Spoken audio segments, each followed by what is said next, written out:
If you're a food and drink brand and your product isn't performing the way it should, maybe the sales have slowed down or the review keep mentioning that the taste is not that great, I have creating something to help you. It's called the Flavor Blueprint. It's a free guide that based on the process I use with my clients to fix their underperforming products. If you're tired of guessing and you want clarity before another batch, download your free Flavor Blueprint. If you want to create food or drink products that actually taste amazing, get the repeat purchases and see your sales go up, you need a flavor strategy. I'm Manon Galizzi, food scientist and flavor expert, and in this podcast I share what I've learned from helping food and drink brands create new products from scratch, choose the right flavor direction, or fix the flavors that are not working. Welcome to another episode of my 30 days podcast challenge.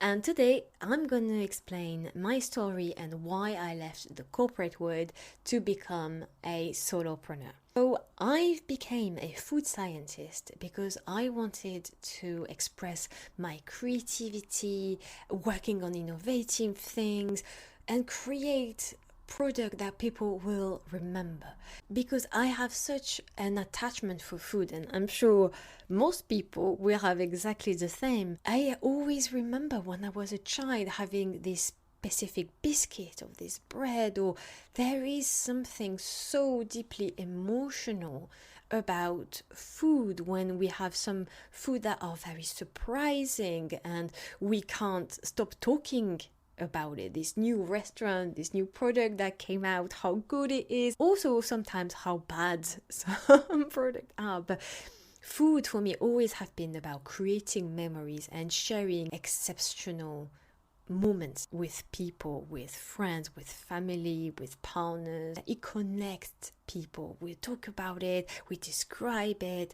So that's why I became a food scientist and wanted to work in the food industry, because I wanted to create this kind of product, incredible product that tastes amazing and people will remember. It's like, oh my God, this biscuit is amazing. And a part of me like, I've helped creating this baby. And I came in the food industry and I work in the flavor house, so I work with a lot of different clients there, and then I work directly at a brand called Pladis. So because I was the flavor specialist, I work with a lot of different brands to help them, again, select the best flavors, flavor profile, etc., etc. It's not just about my experience. I have a dozen of friends who worked in different food industries, and across the board it was exactly the same feeling that I'm sharing. I think along the way the food industry lost its way and his purpose, and again, it may not happen only in the food industry and maybe all industries, but obviously I'm just talking about my experience and all of my friends' experiences as well. So when I starting to work in the food industry, I starting to completely feel that my dream will never become a reality. I was expecting to use my creativity much more, almost every day, and my food science knowledge as well, which wasn't the case at all. And again, it was the same when I was talking to my friends in the food industry, and they told me exactly the same thing. And I starting to have a look. My job was research and development. And the more I was in the industry, the more I realized research had become secondary for most of the food industry. It's all about development and developing quick. In a year, you have to develop, I don't know how many products. The product development team has very, very, very little time in all of this process to be able to create incredible product. Is all about developing something that is very quick. Is obviously I can understand, but it's always about cost. And when you're a foodie and you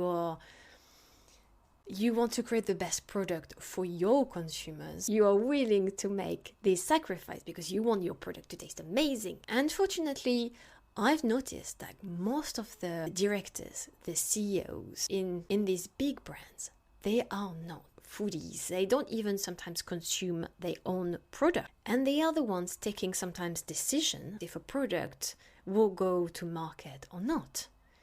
And I understand it's a business and cost is important, but the food industry across the board has become let's make more money.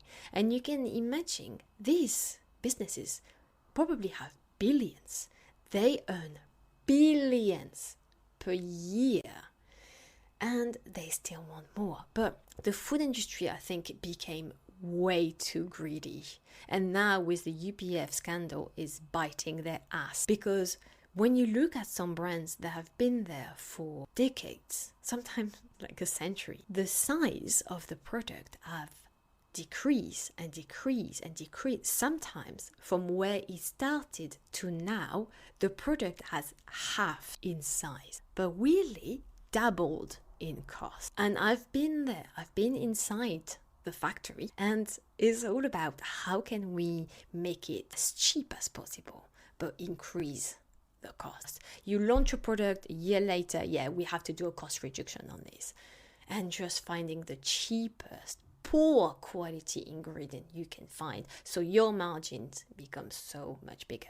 And again, I'm not saying that it's only in the food industry. I'm probably certain it's going to be every industry, but I can tell you right now, it is in the food industry for sure. I still remember, like the first time I had Nutella, and you know, we French love our Nutella.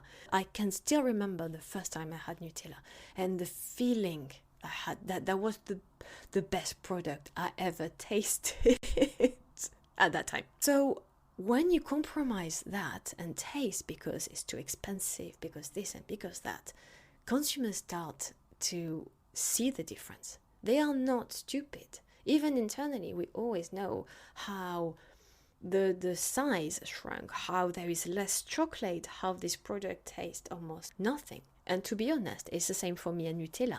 I can't eat Nutella nowadays because I have noticed so much changes in the recipe. It used to taste so much more hazelnutty and roasted, and now it tastes only fat and a little bit of cocoa. Sometimes I even wonder if there is any hazelnut left in this product. So I can't eat Nutella anymore. So basically, I was in the middle of all of this and I lost completely my purpose. So I decided to stop to all of this and becoming an independent consultant. And now it's just a dream. I work with food and drink businesses that want to do something that is so much better for the planet, for the people. They are very mindful and they have to survive. So they have to create amazing products. They have no choice. They can't relate on a global brand that have been known to everyone for decades, even though centuries.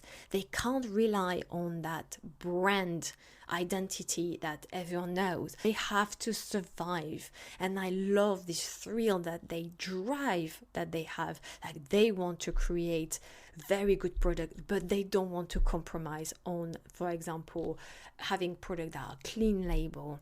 They do a lot of research. Like, I don't want this ingredient, I want this ingredient instead. I don't want additives. I'm happy to compromise on shelf life, but I will educate my customers, it's not a problem, but I don't want this and this and this and this. And I love that. This is my purpose, is to help food and drink brands achieving these amazing products that are clean label, that are good for the planet. And I also can do things that are different every day. And I love that. I get bored if I always do the same thing. So working on different products, challenging myself as well. It's like, oh my God, how am I going to do that? I need to do some research. Who can I contact that can help me out? Again, even if I'm a solopreneur, I will always reach out to have that collaboration and the help from the outside, because I always think you can't function on your own. And being a solopreneur taught me so much about myself, so much. I can take all of my decisions. I have this freedom, but I understand it's not for everyone, because you need shitload of organization. The stress is high. You have to be able to deal with, indeed, not knowing how much or when you're going to get paid. It's not on a regular basis. You have to hustle a lot. You have to find your way, find what is working, what is not working. So it's a lot of worrying. And you need to have so many skills. Someday you are a content creator and a marketer, and then you are prospecting and selling and doing your job. It's having all of these different hats as well. But for me personally, it has been the most extraordinary experience. It's like I also do self-defense, so that is also something that it is incredible in my life, and I can't live without it, especially since I teach it to women. Having creating my business, being an independent consultant, and I will say being in another country and doing self-defense, these three have been the most thrilling experience. That's it for today. Another episode about my story, what I see from the inside, what I think about the food industry and what is going wrong with the food industry and what can be better. I'm so proud of all of these food and drink brands that do something different from what the food industry, the classic, let's say, food industry is doing. So well done, Kida, to all of you that listen to this episode and want to do something different. That's all for today, and I will see you tomorrow for another episode. Bye! Thank you for listening. If you got value from this episode, follow the podcast and subscribe to my newsletter for more tips and knowledge about food and drink product development.